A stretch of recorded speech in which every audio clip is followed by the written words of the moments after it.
Hi! ఈరోజు మనం discuss చేయబోయే టాపిక్ సాదా బైనామా. సాదా బైనామా అంటే పూర్వకాలము ఒక అమ్మకం గాని, కొనుగోలు గాని ఒక తెల్ల కాగితంలో రాసుకొని ఈ విధంగా ఒక ప్రాపర్టీని అమ్మడం గాని, కొనుగోలు చేసేవాళ్ళు. అలాంటి పత్రాన్ని సాదా బైనామా అంటారు.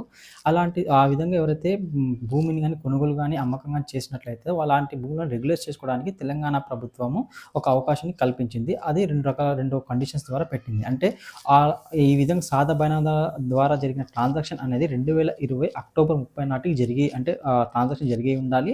అలాంటి వ్యక్తులు 2020 అక్టోబర్ 29 నాటికి ప్రభుత్వానికి మేము ఈ విధంగా సాదా బైనామా ద్వారా ట్రాన్సాక్షన్ పొందగలం. మా దగ్గర ఈ సాదా బైనామా పత్రం ఉంది. దయచేసి మనకు రెగ్యులైజ్ చేయండి అని చెప్పి ప్రభుత్వానికి ఒక అప్లికేషన్ పెట్టుకోవాలి. అలాంటి భూములను ప్రభుత్వము రెగ్యులైజ్ చేస్తుందనమాట.